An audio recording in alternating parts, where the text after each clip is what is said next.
J Moore, the very best reviews. Tell them none can contest, we gon'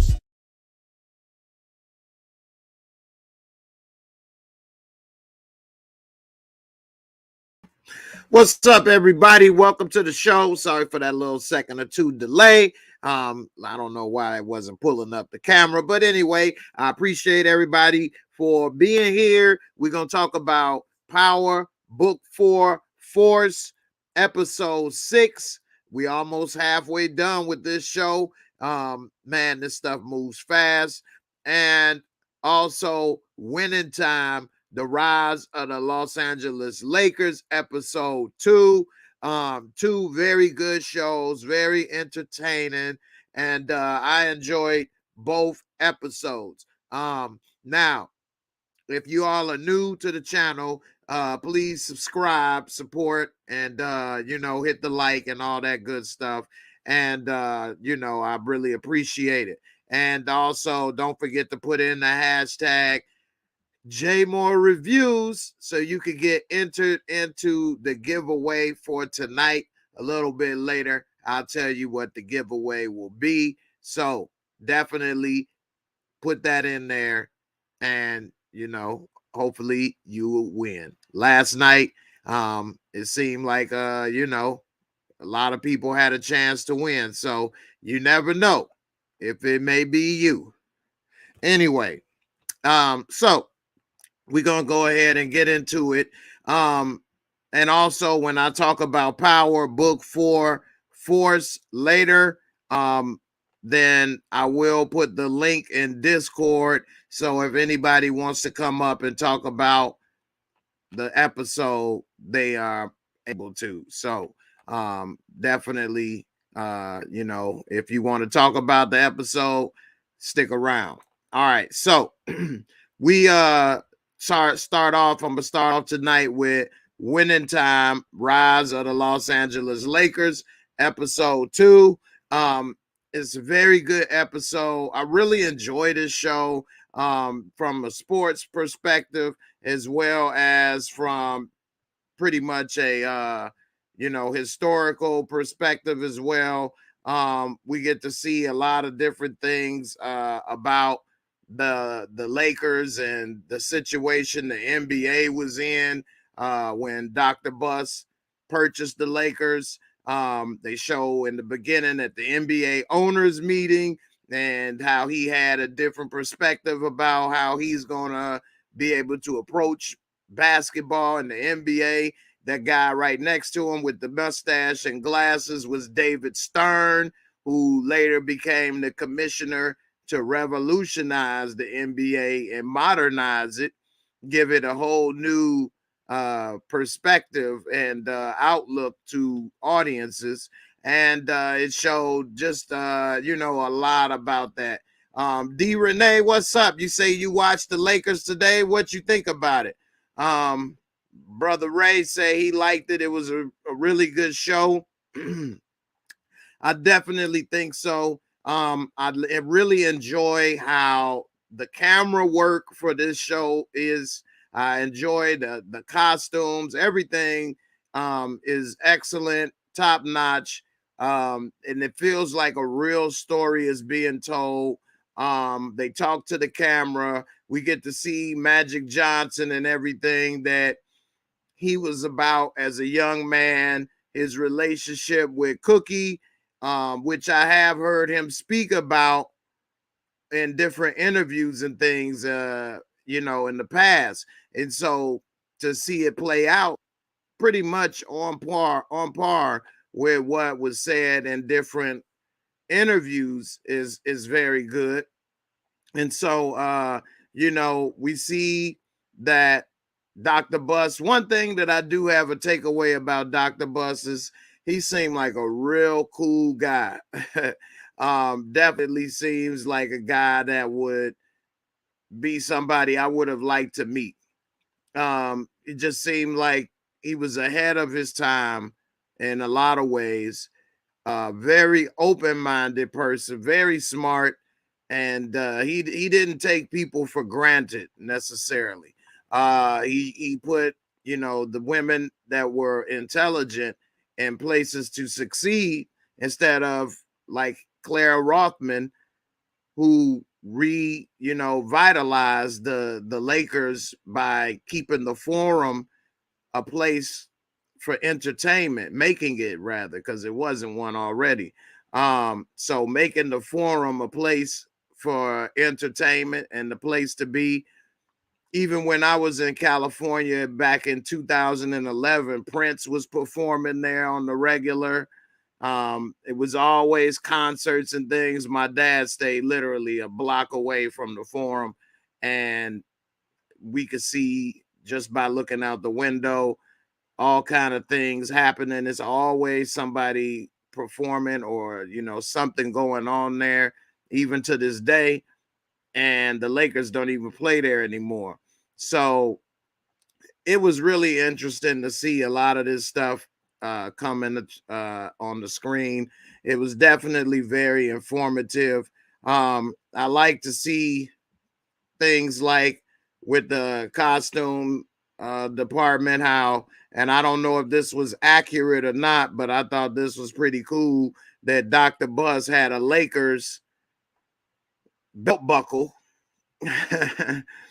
made. That was pretty cool, pretty interesting, especially for the time period or whatever. It's a little old school today, people wearing big belt buckles and stuff, but that was pretty cool for the moment to see that.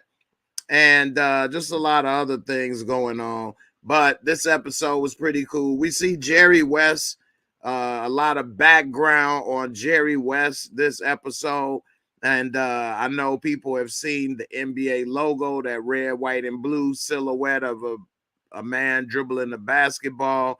That was modeled off of Jerry West and how he dribbled the ball, taken from a picture of him. Well, we learned a lot about him. He came from a very distressed, to say the least, home as a child. And in West Virginia, he had difficult times. Jerry West never really got over not being able to win as much as he liked. We saw that Jerry West always had a difficult time before the season started. And it just seemed like, at least in his early years, Jerry West was somewhat miserable, very miserable, trying to be involved in basketball. And I think he realized that he wasn't the best to be the coach of the Lakers. And he resigned. He told Dr. Buss at the end that you need to find another coach, which started his career of being the general manager of the team, because he already pretty much was the GM. He would tell them what he needed on the court. But then he came and did that role separately from coaching. And I think that's what started his legacy as being one of the best general managers in the history of the NBA. So, definitely. But, Magic Johnson, like Jerry West, is just so against Magic Johnson. And I could get it, because Magic Johnson was really one of the first to play point guard at his height. And then he did an excellent job, probably was the best point guard of all time. And you can argue maybe one or two guys is just as good. Excuse me. But most people still to this day probably think he's the best point guard of all time. So that was definitely the last thing that they saw happening. And he even wanted him to be a power forward. And only Dr. Buss said, hey, tell me anything other than about Irvin Johnson. And he the one that saw the Showtime aspect, the excitement, and all of the things that he could bring to the table. So, definitely. Norm Nixon was definitely cocky. He was an all-star at that point in his career. And he was a good player, very good player. But he wasn't no Magic Johnson. And it's really been very few that have been. Some people may say other players may have been close, but they didn't have the longevity or win as much or a lot of other things. So it is what it is. But we'll see how it goes with the future of the NBA. LeBron James, it was probably the closest thing to Magic Johnson, but LeBron James didn't actually play point guard his whole career. I believe his rookie year, he did actually play point guard, though, majority of the time, but he ended up switching to forward. But anyway, Taji Lyles, what's up? What's up? Yeah, you fell asleep. You won a bunch of times last night, too. You won a bunch of times last night, which was rare. I think you won 2 or 3 times in a row. Never been done before. And yeah, you missed it. You could have been in Discord chatting with us and talking and things, but maybe next time, maybe tonight. Who knows? All right. Don't worry, this show won't be that long and it's not that late. And yeah, the 1 hour delay with the daylight savings time is messing with me today as well. So we'll see how it goes. So anyway, yeah, and Tressa C, thank you with the free Rojas, J Moore Reviews. Who is Rojas? Definitely. I appreciate it. So also we see that although Jeannie Buss, who now owns and is controlling family member of the Lakers and is the daughter of Dr. Buss, although that was the case then, he did not just spoon feed her the job or opportunities. Yeah, she got to work there, and she may not have been able to work there without his involvement, but she was pouring coffee and she was working from the ground up in the office. She had to start at the bottom and learn everything, answer to people, and so she earned her position. Yes, a lot of people that work from the bottom and get to the work their way up to the top and don't own the team, but besides being a part of the family, she earned everything she got. We also got to see how Dr. Buss met Red Auerbach, who was the architect of the Boston Celtics, the coach, the GM, everything, and how he looked at winning and told them, championships aren't won, they're taken by people like me, and crush your heart and still sleep good like a baby at the end. He said one of the best things, one of my favorite championships was that Game 7 win in this building right here when I saw all those balloons that said World Champion Lakers hanging in the rafters. He said it was so sweet to win and make sure that them balloons stay right where they were supposed to be.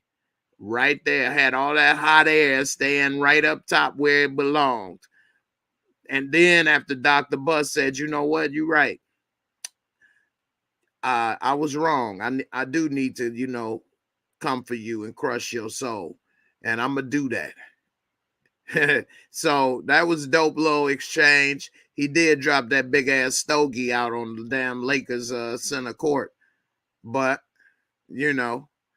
it's war. So that was definitely cool to see that exchange. It was also interesting to see how Magic Johnson mama was really hard on him. She ain't like that little hot tub that he said, just like the hot tub that the white ladies got on the TV, mama. Just like that hot tub mama that white lady got on the TV. Cam commercial. But Cam. And she tried to act like she didn't want it, this, that, and the other, the hot tub. But when her friends was over, I feel like one of the white ladies on there. I'm just sitting in that tub. My son bought it for me. I mean, that tub definitely looked a lot better than that green monster that she had parked right there. That's for sure. But she said that tub looked better than that. I feel like the white lady on TV. My son bought that for me. But she always gave him a hard time directly. So, you know, in a way, that was her own way to try to keep him in line and to give him that push. But she was still proud of him. We also got to see that Magic and Cookie, yeah, Magic was a little jealous of old boy, the shoe salesman, and Magic ended up doing him dirty on the basketball court in the pickup game. Pulled up in the Benz, did dude dirty, dunking on him, embarrassed him, talking greasy on the court, talking about, yeah, you know, you ain't trying to get them skins. I heard you ain't got them. I got them. Yeah, he's like, I'm not there for her body. He's like, yeah, well, you want the heart or the mind? I got that too. I forked that too. So, you know, he definitely was playing some psychological warfare with Shorty right there, and it didn't seem like he was winning, but it was pretty good, man. I really enjoyed the show. We got to see Kareem meditating. Jerry West came to talk to him, and it was pretty interesting. The book Kareem was reading. I got some of these pictures still loading, but let's just say the name of the book was Ninja. Jerry West like, oh, yeah, I got that on my reading list too. Kareem like, man, what? What? Anyway, it was pretty good. Kareem always a little zen, little different than all the rest of the people, but he was very much well respected. Like Jerry West had to kind of tiptoe around him and make sure that he addressed and talked to him properly. Kareem commanded a lot of respect and got it. So that was definitely good to look at. And he even had Jerry West talking about some assalamu alaikum. So he even had him speaking in you know, Arabic. So we'll see how it go. What's up, Desiree? What's up, Lachelle? How y'all doing? Trey, you give it an 8.5. I definitely enjoyed it as well. London the Dolly say, I know how Magic felt having a 7-day Adventist parents. Yeah, his parents was 7-day Adventist. Well, they were Jehovah Witness, I think. His mama was Jehovah Witness, but I think 7-day Adventist is similar. But I know what 7-day Adventists are, but I'm guessing it would be similar living with that as your parents. But yeah, his mom and dad were Jehovah Witness, and even when he was at the little church function, the Kingdom Hall, he even showed up. The little shoe salesman dude, they like, why don't you go ahead? We need to repair that stained glass window. That's what the preacher was saying. And Magic is, oh, no problem, no problem. I got you. He tried to put that little Mississippi knot. He like, oh, well, look at here, it won't fit, and then stuffed it in the shoe salesman Brian's pocket. Said, here, you take care of that. So, you know, Magic has signed a $500,000 a year contract. Remember, this is back in 1979, which would be equal to probably about $3 million into buying power today. So, yeah, he was doing damn good, and probably would be even equal more than 3 million. Probably would be equal to maybe shoot 5 or 6 million, considering that it wasn't a lot of high ticket items as it is today. So he could have bought a house, for a nice house, for 100, 200 grand. I mean, like a multi-million-dollar home today. So it was a lot of things that he could have bought for his money then that would cost an arm and a leg today. Lachelle, Bruce Lee was Kareem's mentor. Yeah, they were good friends, and they haven't got to that part yet, but Bruce Lee was friends with Kareem. They studied together.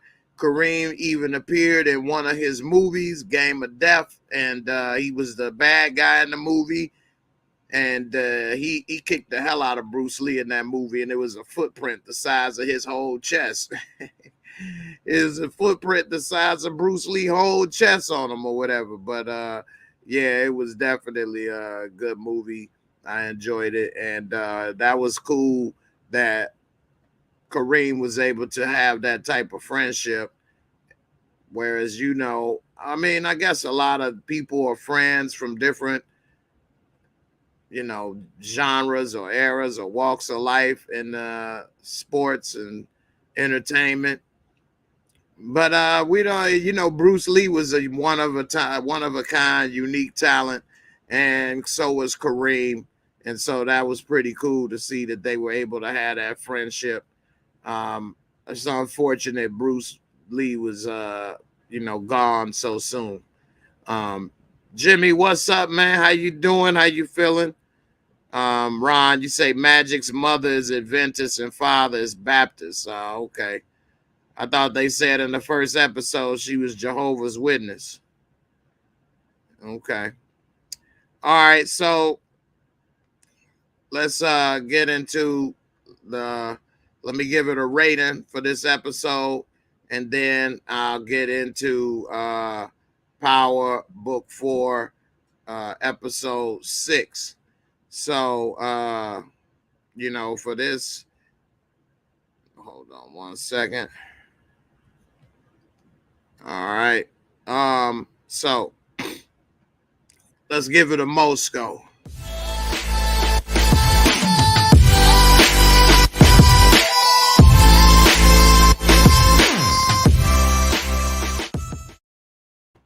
I got to start using that more. All right.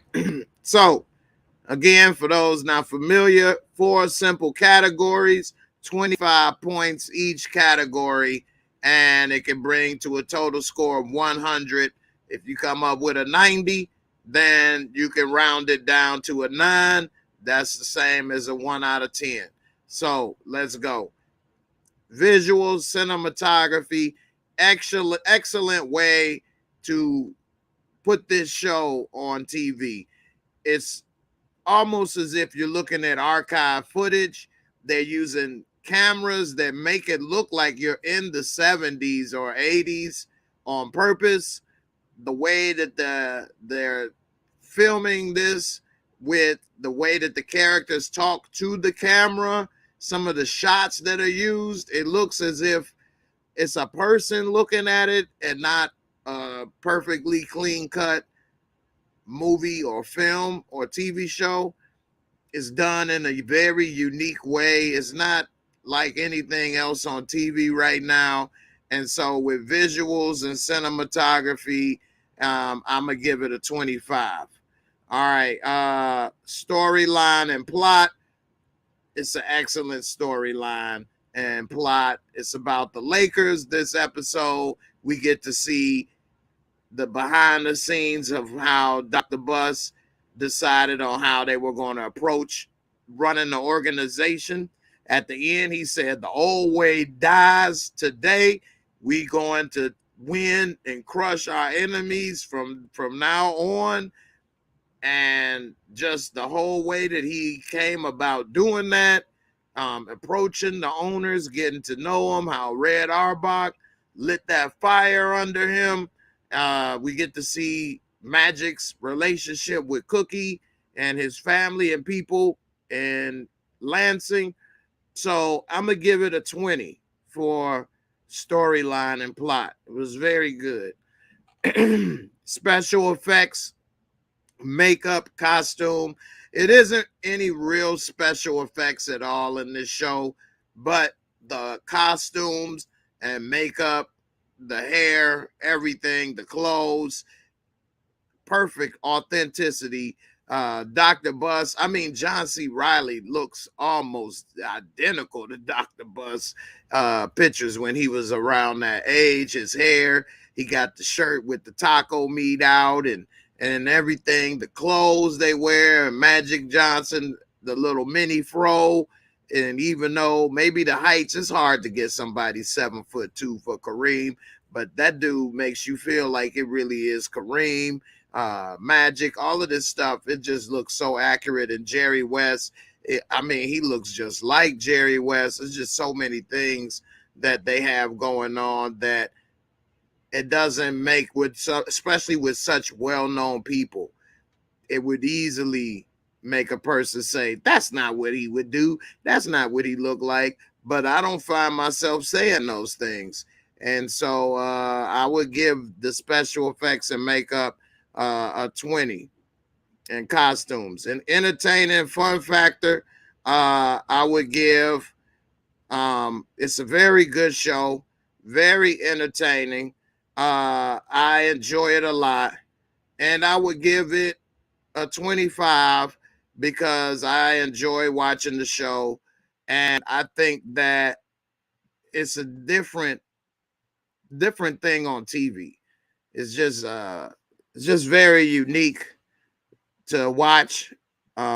It's not centered about the actual games so much, although I'm sure they will show the games and different things going on. But all the behind the scenes things is what's really about, and showing the characters and how they got to be where they are. And so that brings it to a total of a 90, which you can round to a 9 out of 10. I always leave a 0.5 for, margin of, what you may feel.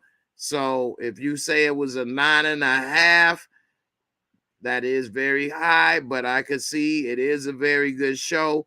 And if you say it's an 8.5, then I can also see that because it is a very good show. So a 90 is what I would rate this show, this episode. So we'll see. All right. So I appreciate everybody. You like that taco meat? You like the Moscow, Karen? I appreciate it.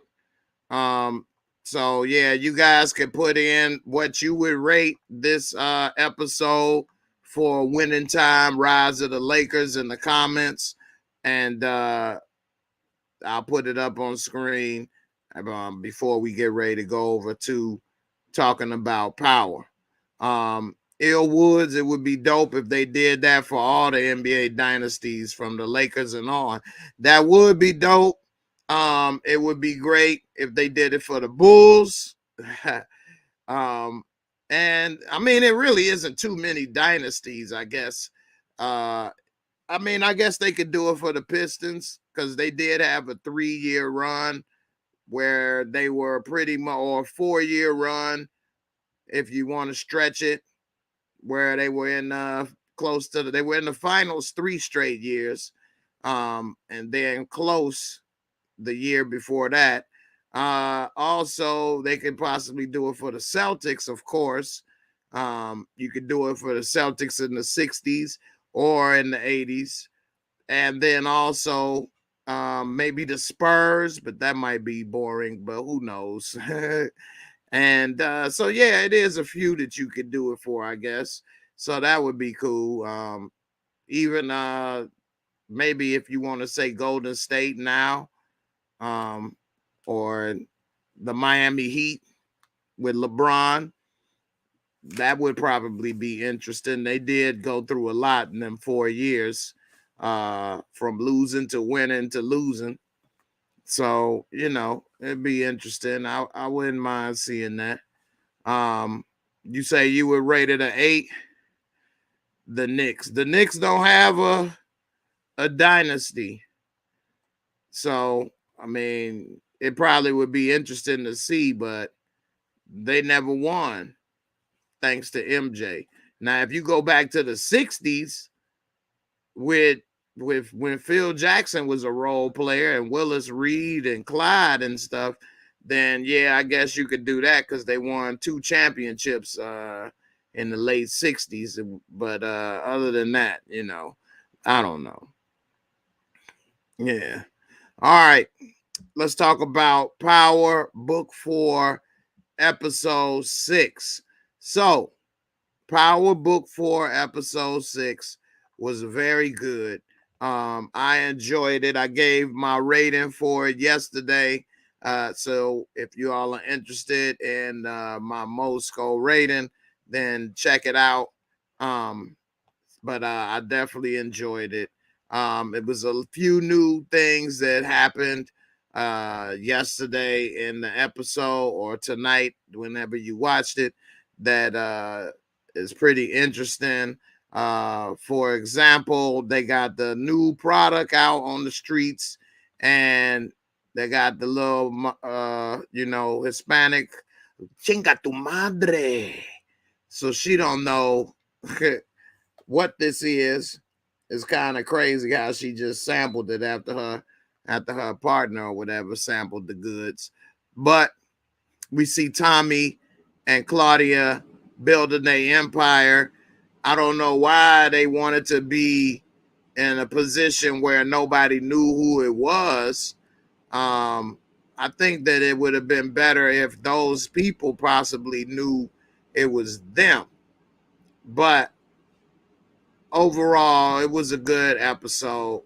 We'll see how it all plays out with them and if it's any problems with them going forward, working with a supplier that doesn't know who they are. I think that'll be kind of interesting for them to possibly make that happen and make payments and drop-offs all at the McCormick place. I guess people that aren't familiar with Chicago may not realize how big of a place that is and how much of a risk and things you're doing putting that work in the McCormick place. But we'll see how it is. Norman Hemphill said that product is dangerous. Once they try it, they act like they're in a different world. Exactly. And we don't know the side effects, what that may do to you long term, or it may not even take that long.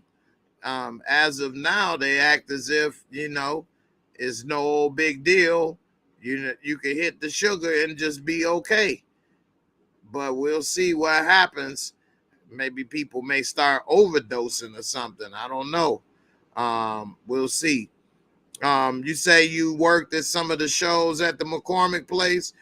Yeah, definitely. McCormick place is a big deal. So you already know how huge the McCormick place is. Now, they showed them going into a side location of the McCormick place and not through the main convention area. And so that was different in the sense that it was a little smarter. But the McCormick place, to have somebody coming through all the time like that, going into the lockers and leaving and things, I don't know if that's going to work, but we'll see. Also, we see that JP finally then got Tommy to come clean about his history and what he's about. And I don't think that Tommy should have told him straight out, like, yo, I'm a drug dealer. Who says that? I don't know. But JP talking about he want to get in so he can get out of debt. I think Tommy is smart by trying not to have him involved, because if JP end up dead or doing stupid things that ends up making Tommy want to have to kill him, that's gonna be messed up. Tommy's smart, and JP need to just take whatever little money Tommy gonna throw him and just keep doing you, because You ain't ready for this. Yeah, you ain't scared of the little youngsters shooting up your spot and you coming out with the damn bat like you Barry Bonds or Crazy Joe Clark. But in the end, you ain't about ready to kill people for this life. And Tommy, I think right here he knew, like, oh man, why does he keep asking me this? If this dude gets wrapped up in this life, it could go bad and I might have to kill this dude. And this is my brother from another mother, my brother from another daddy. Same old nasty mother, but anyway, um, I think that Tommy is actually trying to do the right thing. I don't know. You guys let me know in the comments. Should Tommy cut JP in on the business? You all let me know. Put a 1 JP if Tommy should get in business with JP. Put a 2 JP if Tommy should leave JP out of it. I think he should leave him out of it, even to the level of don't even sell product out of his restaurant. Just leave JP out of it, and maybe you could give him some money on the side if that's what you want to do, but do not cut dude in on this business. You barely know him. You don't know what he may or may not do if he gets caught up by the police or by other people that are in this business, in this life. His daddy gonna ready to give your ass a whooping. Sonny done retired from frying chicken so he could be a part of his baby boy life just for you to come into town and get him caught up selling dope and die. Sonny said, I'm too old for this. Don't interrupt me. I'm on a roll. So I don't know. I definitely don't think so. I think that would be a bad move. Let's see what you guys say on that. Let's see. You got Ray with the 2. BB said it's a 1. Steve with a 1, a 2. Hope with a 2. Moochie said leave him out. Miguel, Woods, all of y'all saying the 2. Woods think as the story advances, though, he'll eventually bring him in. I hate to say it, but I think that may be the case, and that's going to be the end of JP. It's starting to look like JP may not live to the end of this season because he's wanting to get involved with a game that he ain't had nothing to do with it. And we see that his son sees them together. It's going to probably be as soon as they end up reconnecting and getting a relationship on track, he'll get killed. Or the son to get killed. One or the other is going to get killed. As soon as they start patching the relationship up and getting everything together, damn, one of them going to die. Remember, you heard it here first. But, I don't think that would be a good move. And Mr. C got a great point. Hell no. JP is horrible with money. That's a great point. JP is horrible with money. He what? I forgot the damn number, but it's a big ass number. How many $100,000 he in debt? Or close to 100 grand in debt? What was the number?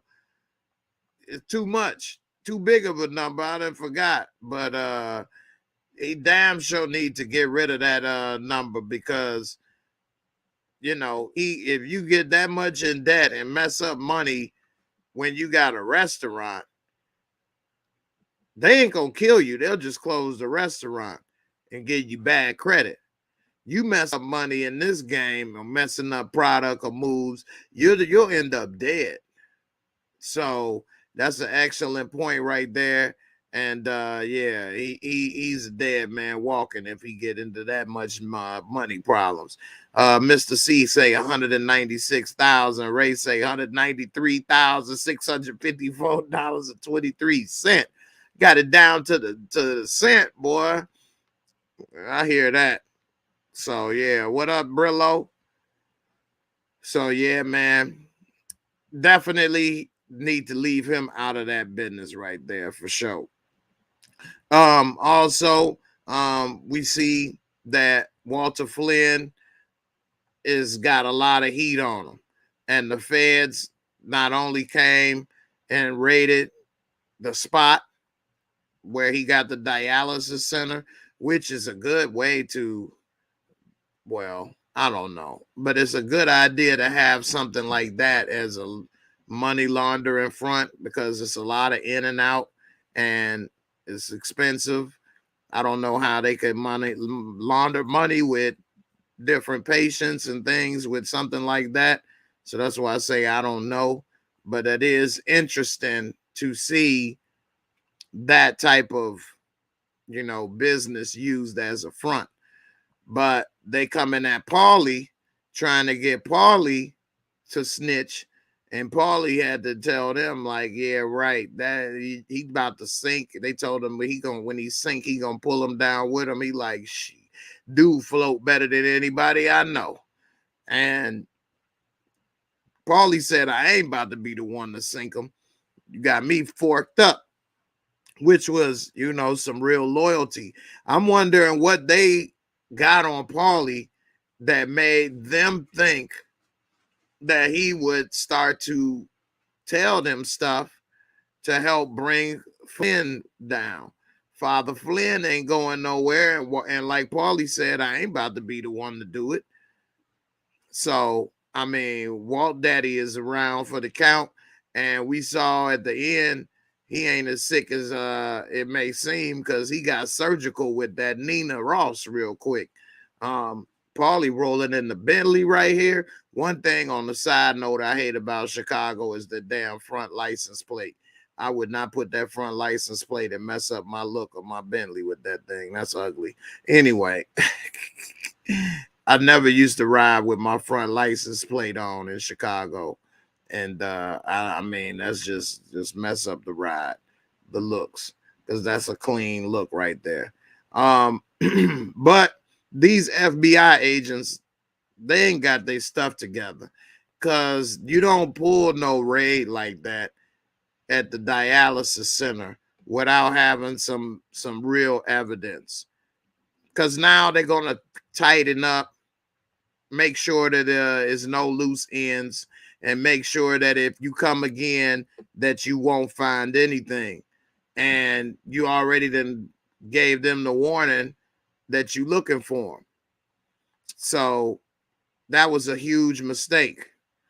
Also, I think even though it ended up helping, I think it was a huge mistake for Vic to tell Flynn that, tell Walt Daddy that he got shot at, and it got something to do with making moves with Tommy Egan.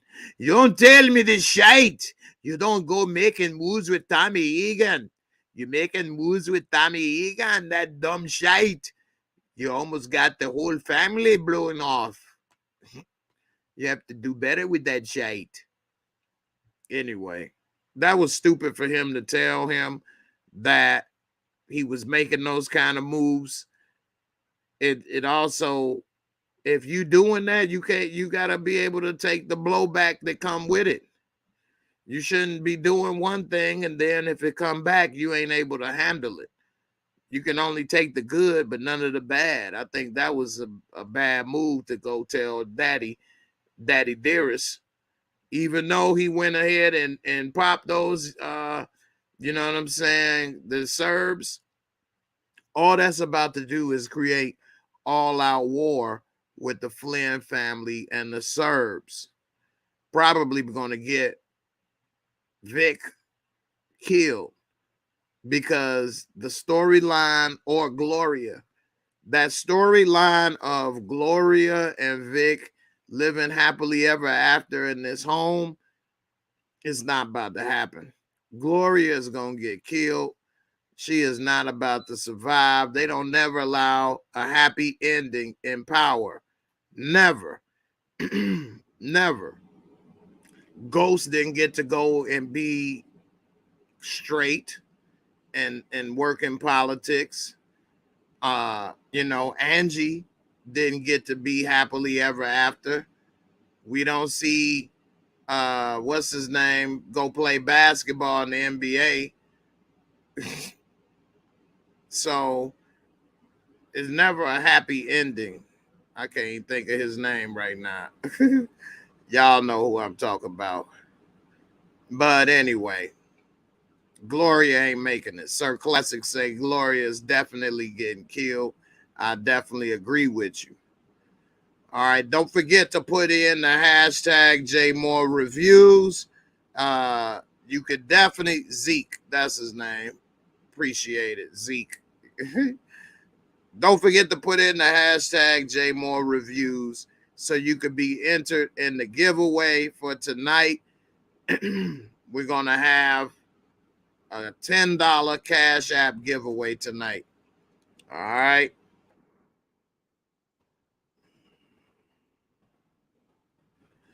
Congrats to Inga for winning last night and being a part of the Discord. Don't forget to put in the hashtag JAYMOOREREVIEWS so that you all could be entered. It doesn't show that many have been entered right now. Got about 10. So definitely go ahead. Tasha Pope, you say, I love some Ghosts and Angie. That's like the modern gangster Romeo and Juliet. I didn't like that they didn't get to be happily ever after. I know it was messy. It was extremely messy. I know it's Team Tasha out there that's glad it didn't happen. And I can understand that. I mean, you know, they looking at it from the aspect of the married woman and don't want him to be happy with somebody else. I get it. But I mean, if a person don't want to be with you, it ain't nothing you can do about it. You can't make them be with you. I mean, if I was with someone and they wanted to be with someone else, I wouldn't want them to be miserable forever because they didn't choose to be with me. Time for you to go. Best of luck to you. I'm about to move on and try to do me. That's all I can do. I mean, I'm not going to wish you to die or to wish a curse on you. So I wouldn't want that to be on me either, but I don't know. It is what it is. We'll see. But yeah, I feel you. I get it. Miguel said Ghost is in the movie on Netflix. Yeah, he been doing a couple movies on Netflix. I even liked him in that zombie movie on Netflix. The Las Vegas zombie movie was pretty good as well. So yeah. Miss Crafty, you say, but you also don't want them creeping behind your back. That's why we would break up. That's why we would break up. Like, yeah, you ain't gonna be creeping behind my back. Time to call them up and pick your ass up. It's over. I'm not gonna keep trying to be with somebody that's gonna be creeping and cheating and lying and don't want to be here. Well, then it's obvious you don't want to be here, so it's time for you to move on, and I'm gonna move on. It's no sense of me keep arguing, or now I'm about to get a detective, or I'm about to be the detective and trying to look at what you're doing or monitor your phone calls or popping up at your job or doing. I ain't got time for all that. That's doing too much. I could be putting that energy with somebody that want to be happy and be around me than doing that. So I couldn't do all that. It's time for you to go. It's not that I don't like Lachelle say I didn't like Tasha. It's not that I didn't like Tasha or had something against her. But I didn't think that she was very supportive of his dreams. He did everything he could for her, and she didn't want to listen or support what he was trying to do. And I think it should be a two-way street in a relationship. It shouldn't be I'm trying to do all the things to make you happy, but if I ask you to do some things that support me, you don't want to do it. You want to argue. You want to tell me some other stuff. So I just didn't think that was cool. Plus, I don't like how she was upset in the very first episode, taking off her drawers and all that stuff for Sean, and Ghost ain't did nothing. He didn't cheat with Angie. He ain't do nothing. She didn't even go over there to figure out who it was he was talking to. So how could you do all of that? So anyway, I digress. Anyway, we know this story already. Some people are in denial, but it is what it is. Some people actually still say Ghost cheated first, which that's just ridiculous. Anyway, good point, Miss Groovy. Let's talk about Tommy in the suit. So we see Tommy in the suit, and a lot of people think that Tommy's suit was not good. Some people think Tommy's suit was nice. You all let me know what y'all think about Tommy's suit. Was it good? Was Tommy doing one in the suit? Put a 1T if you think Tommy's suit was nice. Put a 2T if you think Tommy's suit wasn't all that. We saw Tommy in the suit, and we see when he came down that he actually blended in. Although that suit was not the type of suit people there would have worn. You see nobody else wearing a suit like this, but nevertheless, it was a three-piece suit, and it had a couple of modern touches to it with these slits in the front and back. I'm not necessarily a fashion expert with some of the new modern trends. I kind of like a little bit of the old school style, so that's why I ask you guys, what do you think about it? Was it in style? Was Tommy doing one? We did get to see that he did blend in, and I don't know why she thought he wouldn't. Nobody knows him. Nobody knows anything about him there. The back of this suit is just not for me. But that's why I ask people, what do they think? Because this under here and then these cutouts, I don't know.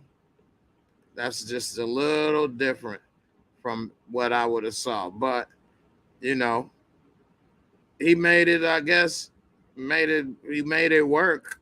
I don't know. Let's see how it all played out. What do you guys think? I mean, other than that part with these slits and this back part, it's a pretty much three-piece suit, traditional. Now she don't fit in at all, just hanging around in some jeans, and she needs to stop having her hair down on the right side and pull back on the left. Your scar is too noticeable. If you want to blend in, have your hair down on the right side at least, so that people don't remember. A cop will remember seeing this woman with this big zipper scar on her face hanging around in the convention center looking out of place. You see, she should have had this covered up so that she doesn't look so noticeable. Anyway, let's see. Miss Crafty says she gave up her dreams. She ain't gave up no damn dreams. She could have been an accountant for Club Truth. She could have went back to school. She sat there partying and spending money. Who told her she can't go to school? She didn't raise the kids. Her mama did. So don't even think about typing that. All right. Jocelyn say a suit is not Tommy's friend. Gangster life in his DNA. Right. Let's see. Desiree say Tommy was fly in that suit. That's what's up. Definitely. Let's see. Christo Black, that suit was trash. Terrence Walton say he hated the suit. Miguel say he didn't like the slits though. I didn't necessarily like them either. We got Miss Groovy. It seemed the ladies like the suit and the men don't. Miss Groovy got the 1T. Terrence got the 2T. Lil Rock 2T. Miss Crafty a 2T. Desiree 1T. Hope Lee 1T. Well, Kim said it's a 2T garbage.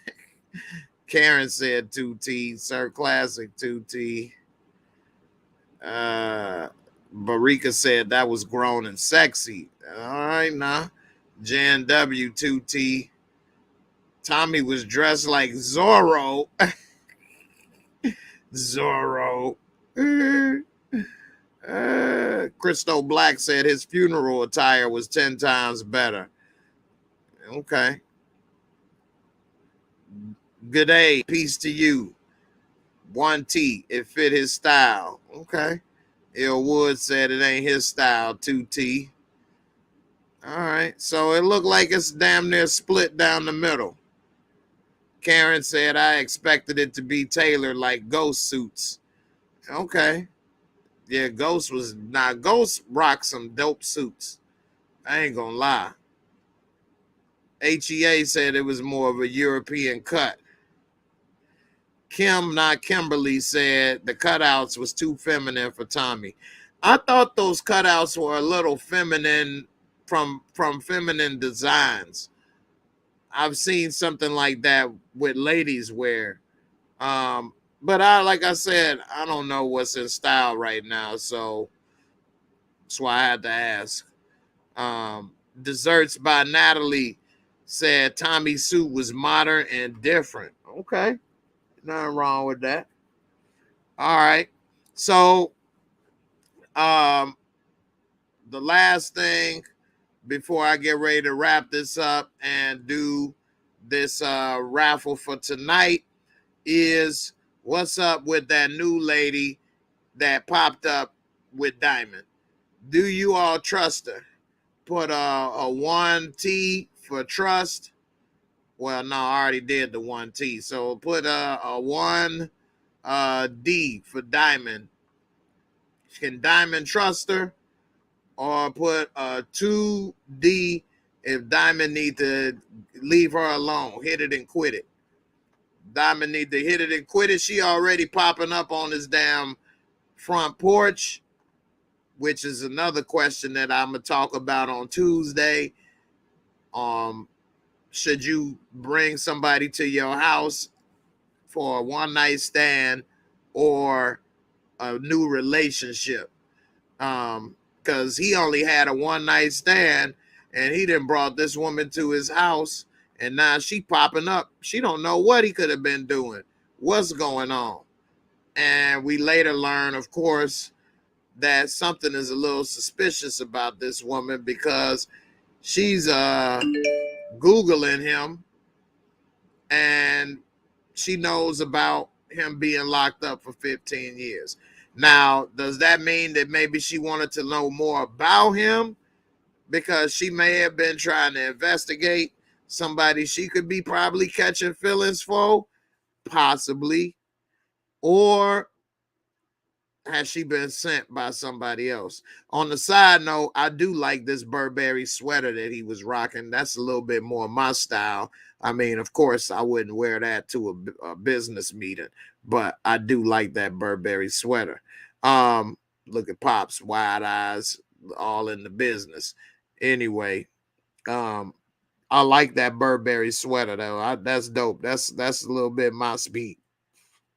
Anyway, she up here got him eating her eggs. Ray said Rojas sent her to do some recon. Come on, man. You can't let the info out, man. No, I'm just playing. I'm just playing. HEA said it wasn't in a text message. I thought that she was looking that up. Let me pull it up and see. But we do see that, she's there. Everything turned out that it looked like it was just too perfect. I don't know how many ladies might give you some rhythm based on what you was doing 20 years ago. But I mean, there's some people that do it for less, so who knows? But let's see, here we go. So when she leaves the house, she pulls up her phone without any sound. Maybe it was a message, but this looks like a Google, or she looked up this article. This isn't a text message with this information here. That damn box on his head is horrible. So without the sound is kind of hard, but that smile on her face, why would you be smiling to find that information out? Maybe she's smiling like, yeah, I got his ass right where I want him. Ain't nobody gonna turn down this pussy, and you gonna turn down this pussy, huh? You want to turn down this? So I don't know. It looked kind of suspicious, and I don't know exactly who could be sending her on him, other than Jannard is my number one suspect right now. Jannard is my number one suspect on who was sending her to do that. Let's go and see what you guys think about should he trust her. We got a bunch of twos: Terrence, Jamari, Ray, Kim.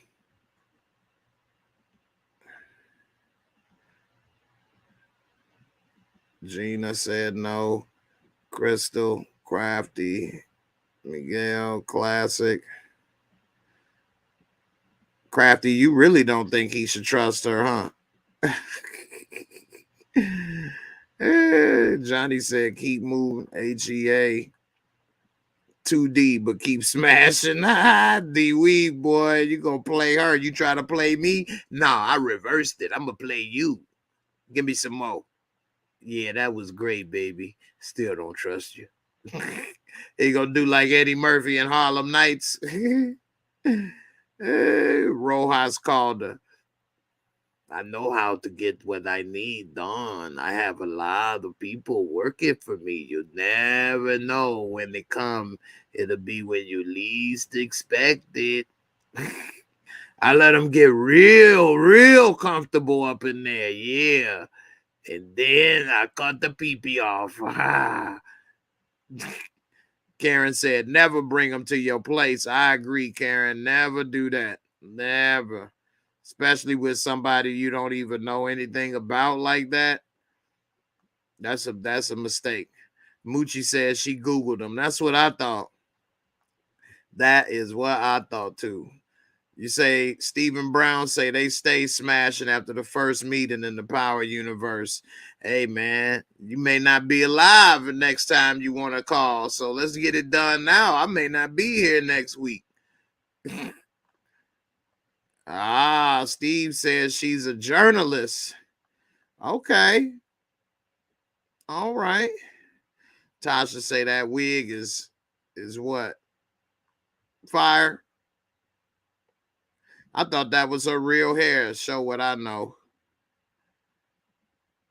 Miss Crafty say men didn't even wear the box cut 15 years ago.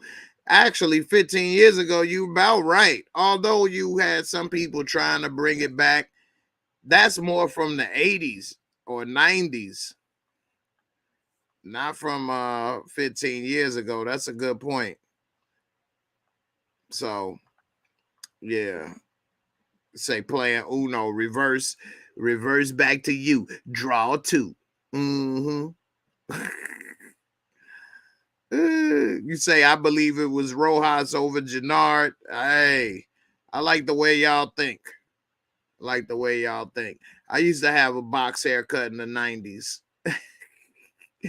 I was trying to be like Kid and Play at House Party. Hola, hola, eh. All right, y'all. It's 109 people watching. Can I get 109 likes? I appreciate it. We about to do this Cash App giveaway. If anybody want to support this channel, you can send on Cash App at JAYMOOREREVIEWS. Where is it? Right here. as well as on PayPal. I definitely appreciate it. And I guess, you know, if anybody does super chat tonight, I do got a video or something to play, but I appreciate it. And all the, you know, every little bit make a big difference. Miguel said, I can't believe a remake, a house party coming. Yeah, I saw that. I forgot who it is that's doing it, but they not on the same level. Like Kid and Play were big at the time they did it. And here's a little fun fact. Do you know that House Party was actually supposed to be Will Smith and Jazzy Jeff movie, and they passed on it?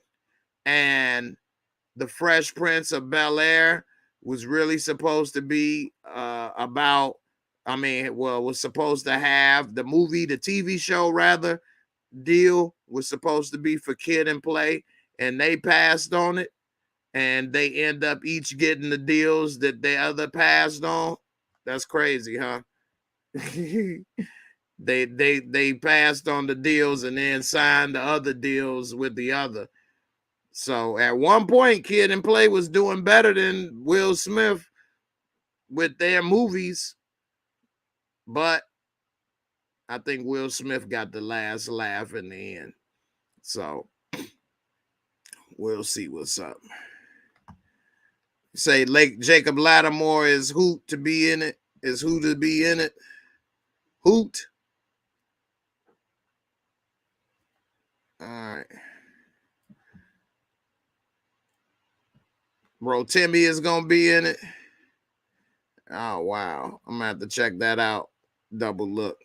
Jacob Lattimore is in the scary Texas Chainsaw Massacre remake. Well, I don't know how scary it is, but scary movie Texas Chainsaw Massacre remake I saw the other day. So, you know, Jacob Lattimore has been blowing up, man. Who knows? I think we'll see what happens with this next season of The Chi.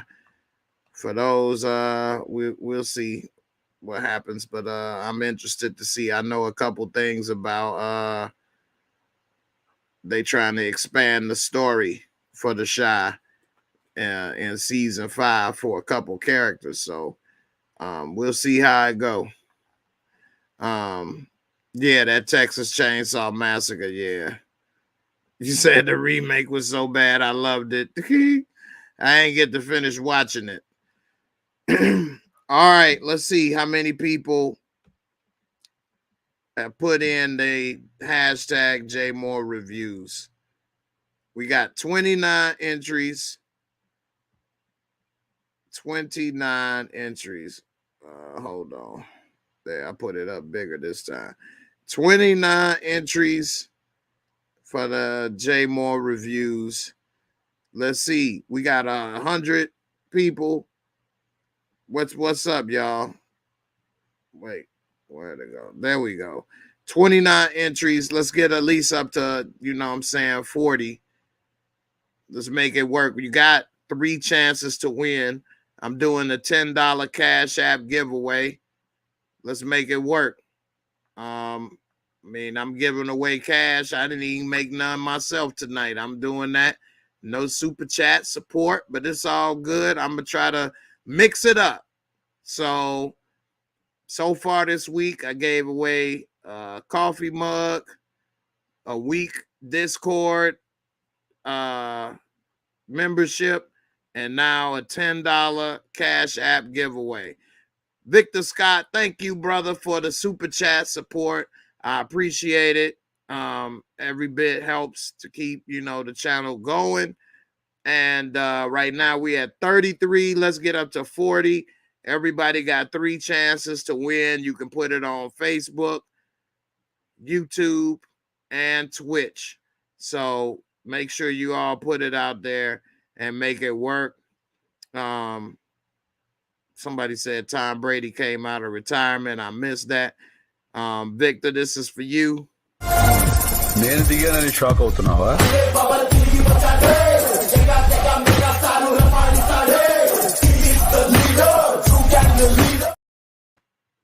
That was Rojas in his early days handling business.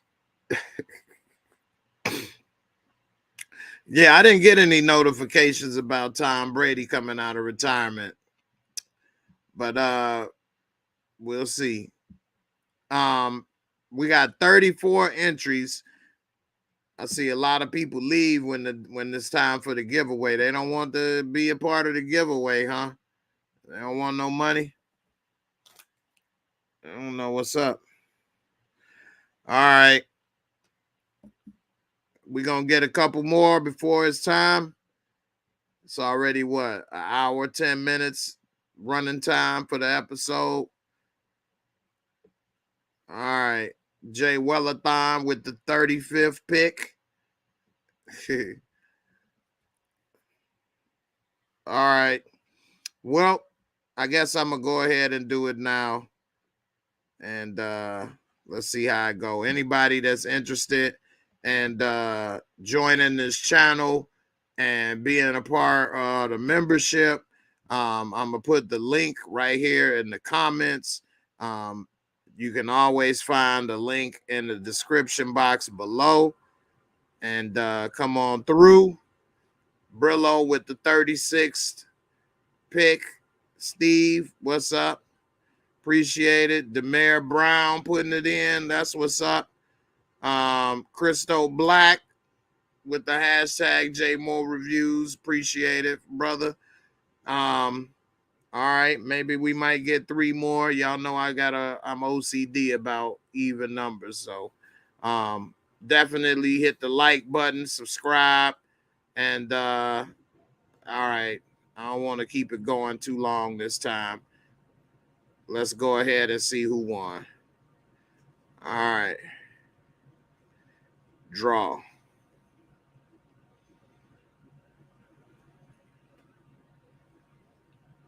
Pretty pictures. Gina, our one and only Gina, wins the Cash App giveaway. That's what I'm talking about. Congrats, Gina, on the win. Couldn't have been a better person to win. Got a great heart. Appreciate all the hard work and effort that you do helping me. So congrats, Gina. I know Gina's still here. I just saw her type something a second ago. Christo Black said this girl is the Patriots. This is only, I think, the second time Gina's ever won. And I've been doing this for like almost 3 months now. So she don't win that much. So we'll make it work. Gina, you still here, right?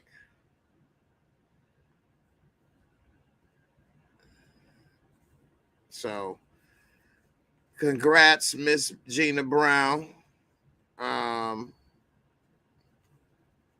know Gina's still here. I just saw her. There she go. No problem. All right. Thank you for your support. Desiree, you just started back coming to put it in. You'll win. You'll get there. You'll win.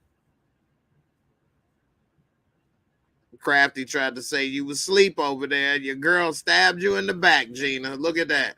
Ain't no loyalty no more. Hey, I think everybody gonna get a chance to win. Because, I do it, 3 times a week? Got 3 chances. If y'all aren't putting it in on Facebook and Twitch and YouTube, you cheating yourself out of opportunities. So make sure y'all go on those spots and put it in so that you can get those wins.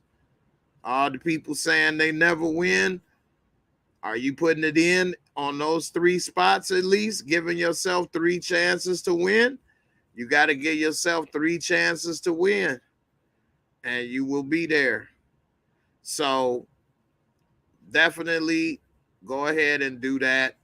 The easiest thing to do to win is have more chances. So put them chances in, and you know, may the force be with you. All right, everybody, we're gonna get ready to wrap it up. I appreciate everybody for coming through and sticking to the end, and congrats, Gina, on the win. Everybody have a good evening, and I'll see y'all tomorrow at 10 p.m. And we'll talk about Power Book 4 some more. So, you know, everybody have a good night, and take care. Peace. It's J Moore, the very best reviews. Tell them none can contest, we gon'